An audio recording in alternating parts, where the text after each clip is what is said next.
Olá pessoal, tudo bem? Vamos dar continuidade ao nosso assunto, né? Relembrando alguns tópicos que a gente viu na aula passada e aprofundando mais um pouco sobre o tema, né? Na aula passada a gente falou sobre o número de mols, né?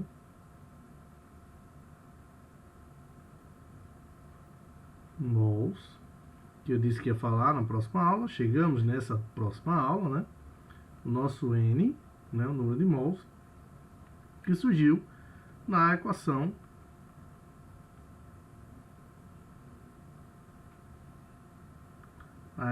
de Clapeyron, tá?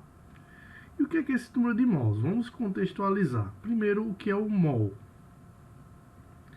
Tudo isso nasce da hipótese de Avogadro. Qual é a hipótese de Avogadro? O Avogadro ele supôs que volumes iguais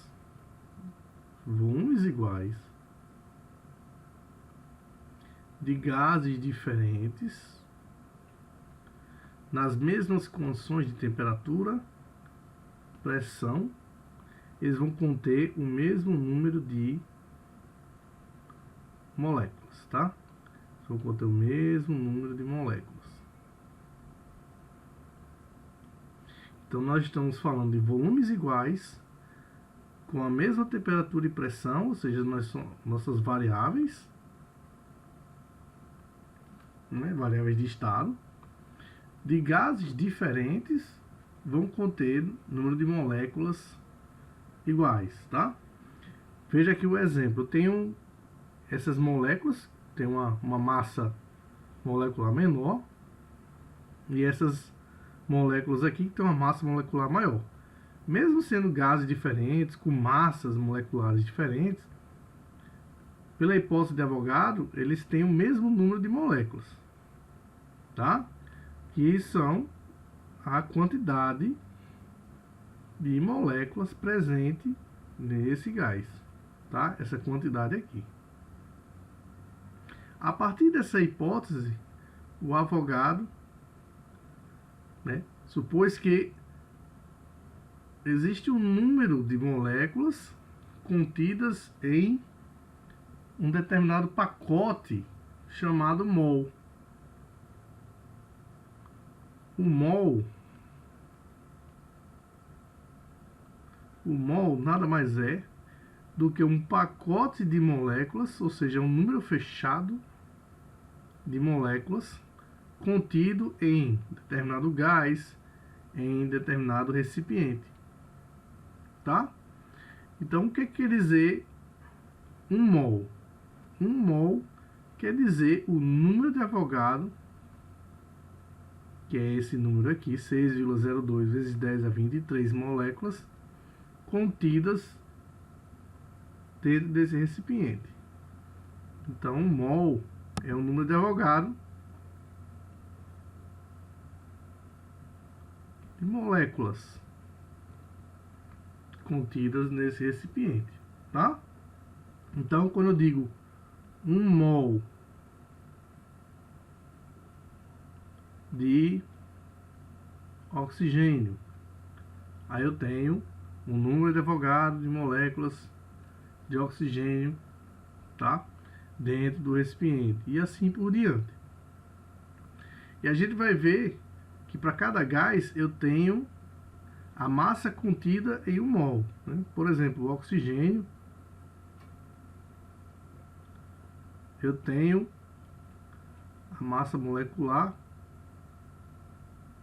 do oxigênio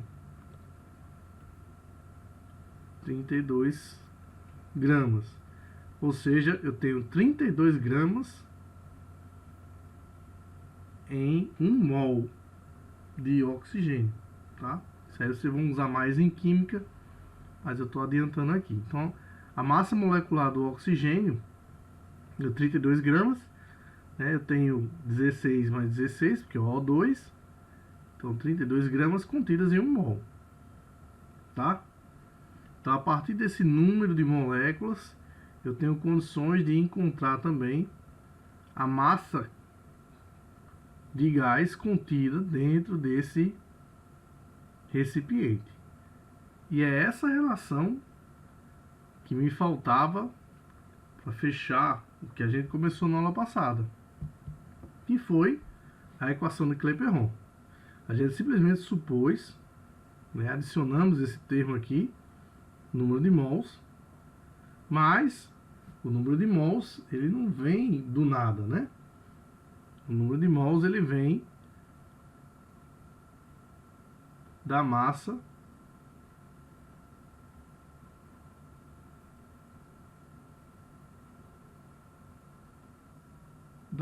dividido pela massa molecular, certo?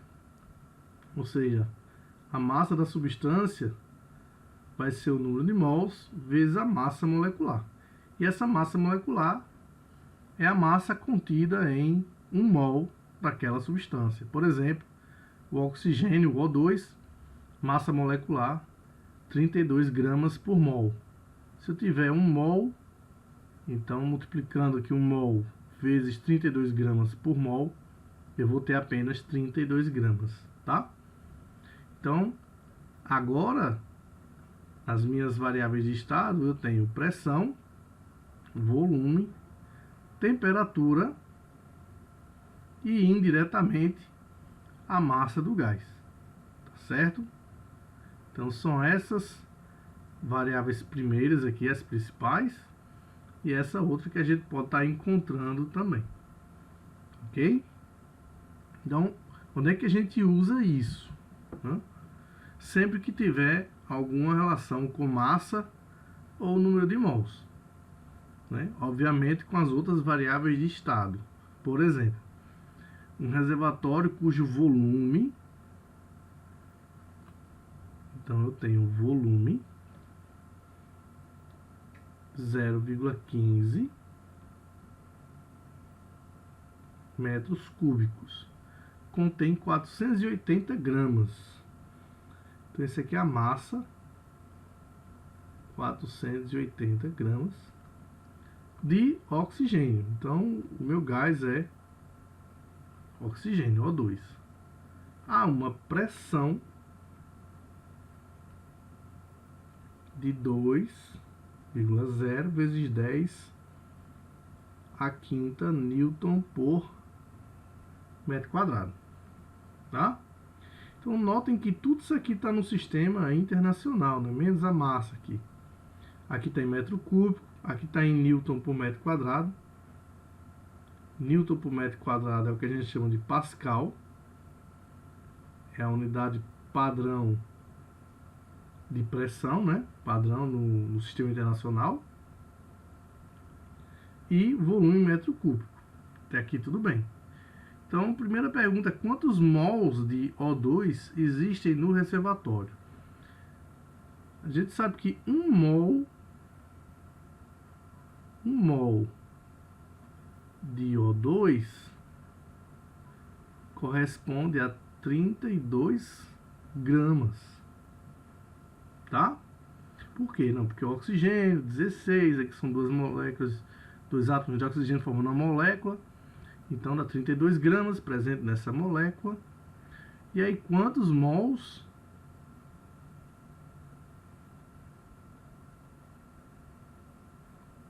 de O2 eu terei em 480 gramas, tá?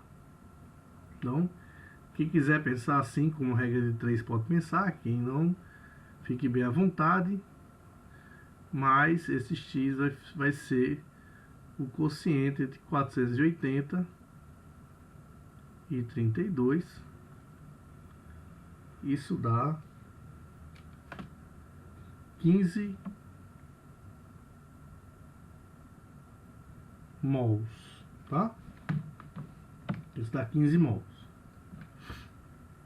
Então, se eu sei que a massa de 1 mol de O2 é 32, 480 vai ser 15 vezes 32, ou seja, 15 vezes 1 mol dá 15 mols, certo? Na equação PV igual a nRT, quando P está expresso em newton por metro quadrado e V em metro cúbico, qual é o valor que deve ser usado para R? Olha, R tem dois valores, 0,082 atm litro por mol Kelvin, tá? Que é o mais usual, tá? Ou 8,31 Joule por mol Kelvin, tá? Como todas as unidades estão no SI, a gente vai utilizar essa unidade aqui, esse valor correspondente, tá? Para o valor de R, tá? Porque aqui a gente está usando o Joule, tá? Aqui a pressão está em ATM, já não está mais no sistema internacional, ok? Aqui temperatura absoluta está o oxigênio no reservatório, então a aplicação direta da equação de Clausius-Clapeyron. A pressão 2 vezes 10 à quinta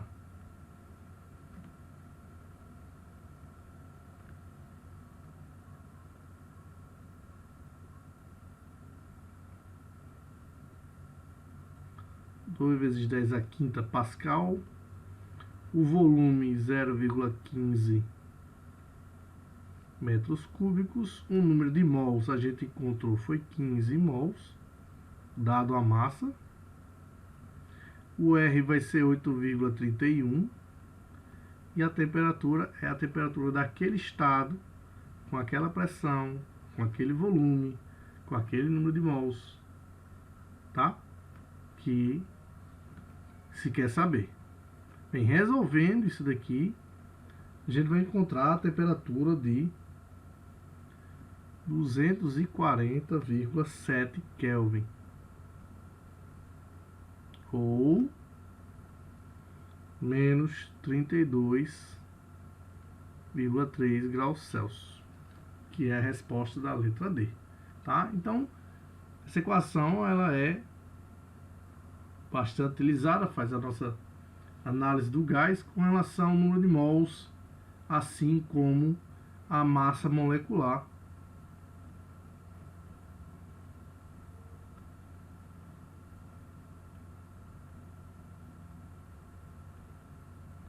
Massa molecular dos gases, né, presentes nos reservatórios, enfim, os gases que a gente vai estar trabalhando, tá bom?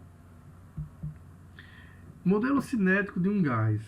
E aí vamos falar um pouco o que é o gás ideal. A gente falou na aula passada as transformações termodinâmicas do gás ideal, mas não falamos do que é um gás ideal. Esse gás ideal, primeiro, ele é um modelo, é uma idealização, é um modelo teórico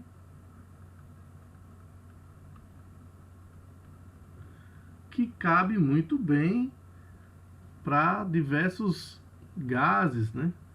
Para diversos casos na prática, né? Então, para ser um gás ideal, ele tem que atender a vários princípios, né? Primeiro, essa massa, esse volume ocupado aqui por essas moléculas é muito menor do que o volume total ocupado pelo gás, tá? Isso quer dizer que essa partícula ela está praticamente livre, andando livre aqui dentro desse recipiente, tá? Isso também minimiza, mas não evita a colisão entre as partículas. Isso minimiza, mas não evita a colisão entre as partículas, tá? Até porque o número de partículas aqui tem que ser muito alto. Até porque o número presente aí é na ordem do número de Avogadro. 6,02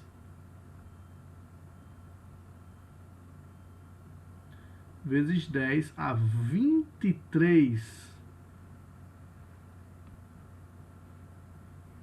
Então o número de moléculas é muito alto. Porém, elas, pelo modelo teórico, elas têm um espaçamento muito grande entre si. E aí há uma perda pequena de dissipação de energia nas colisões entre elas, tá? Elas estão em constante movimento. Esse movimento ele é movimento aleatório, movimento browniano, tá? E esse modelo teórico do gás ideal nos proporciona encontrar qual a pressão exercida por essas moléculas ao colidirem com a parede do recipiente, tá? Eu não vou demonstrar de onde vem essa equação, mas eu garanto para vocês que esse aqui é real, tá? Ou seja, a pressão exercida por esse gás ideal, monoatômico, tá? Com todas essas observações que eu coloquei para vocês aí, a pressão exercida ela é 1/3 do número total de moléculas presente nesse gás, dividido pelo volume do recipiente, tá? Que é o volume do gás, o volume do gás é o volume do próprio recipiente, vezes a massa molecular, vezes a velocidade quadrática média. Isso é a velocidade quadrática média, é a soma, o somatório das velocidades quadráticas das moléculas presentes aqui nesse recipiente, desse reservatório aqui, tá? E o que é que essa equação nos proporciona? Vamos manipulá-la um pouco. Vamos passar esse volume para cá e vamos ver no que ela está começando a aparecer.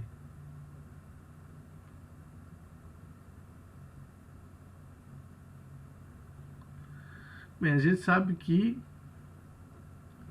PV é igual a nRT pela equação de Clapeyron. Então daqui a gente pode compreender que nRT vai ser igual a 1/3 de N M V quadrado com média, tá? Só que a gente sabe também que o número total de moléculas vai ser o número de mols vezes o número de Avogadro, tá? Então eu posso substituir aqui.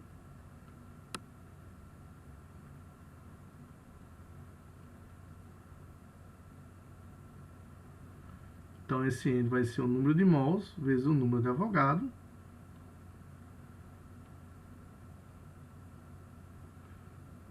Ok? Então eu posso cancelar esse número de mols. E eu posso fazer o seguinte. Ó, eu tenho RT, N0. E aí eu vou fazer o seguinte, vou isolar esse termo aqui e passar esses outros para o outro lado. Então, 3 está dividindo, passa multiplicando. N0, que é o número de Avogadro, está multiplicando, passa dividindo. E aqui vai ficar mv quadrado com média. Se eu dividir os dois termos por 2, aí eu vou ter uma expressão que é o que eu queria obter. O que é isso daqui? mv ao quadrado sobre 2. No primeiro ano você aprendeu que isso aqui é energia cinética. Energia associada à velocidade. E esse termo aqui, R, que é a constante dos gases ideais, dividido por N0, que é o número de Avogadro, é a constante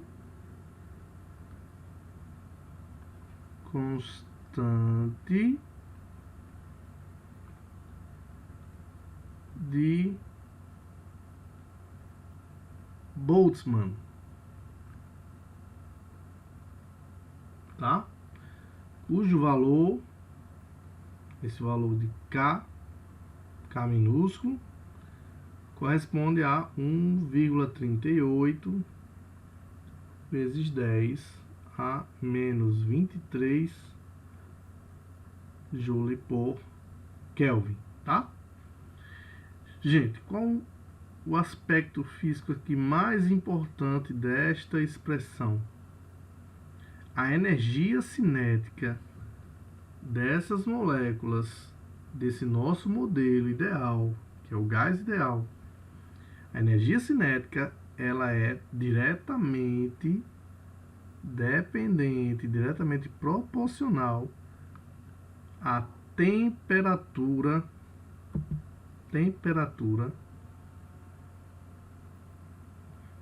desse gás, tá? Ou seja, se eu tiver um gás a uma determinada temperatura, eu terei uma determinada energia cinética, ou energia cinética média por molécula. E se nós aumentarmos essa temperatura, essa energia cinética média também vai aumentar, porque nós provamos que a energia cinética média desse modelo, tá, depende diretamente da temperatura. 3 sobre 2 é uma constante, é 1,5, e K também é uma constante. Então, é diretamente na dependência da temperatura. Isso é o que falta para nós iniciarmos o estudo da termodinâmica, tá? Eu vou só iniciar brevemente falando sobre energia interna de um gás, e nas próximas aulas a gente vai falar sobre a primeira lei e as aplicações. Mas imagine o que você tem dentro de um gás. Você tem as moléculas em constante agitação. E aí, qual a energia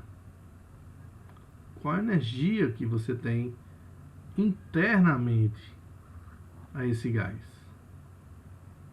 O que você pode imaginar? Qual a energia contida dentro desse gás? Essa energia interna a gente vai chamar de U, tá? Energia interna ao gás. E essa energia interna vai ser a energia cinética. A energia cinética contida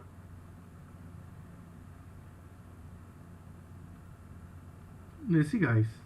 Por quê? As outras energias, elas são praticamente desprezíveis em relação à energia cinética, tá? E a gente vai estar calculando tanto a energia cinética desse gás para obtermos a energia interna, assim como a sua variação, a variação da energia interna, ok? E aí calculamos em termos de variação da energia cinética, e essa variação vai estar diretamente relacionado com a temperatura, tá? Então não esqueça disso. A energia presente em um gás interno a esse gás é a energia cinética das moléculas desse gás, que é sua energia interna, é a representação da sua energia interna do gás, tá? Para finalizar, vamos fazer um exemplo de aplicação. Considere as afirmações a seguir sobre os gases ideais. A constante R, presente na equação de Clausius-Clapeyron, tem o mesmo valor para todos os gases ideais. Sim, é verdade. Ela é válida para todos os gases ideais. Volumes iguais de gases ideais diferentes a uma mesma temperatura e pressão contém o mesmo número de moléculas. Isso aqui é a hipótese de Avogadro.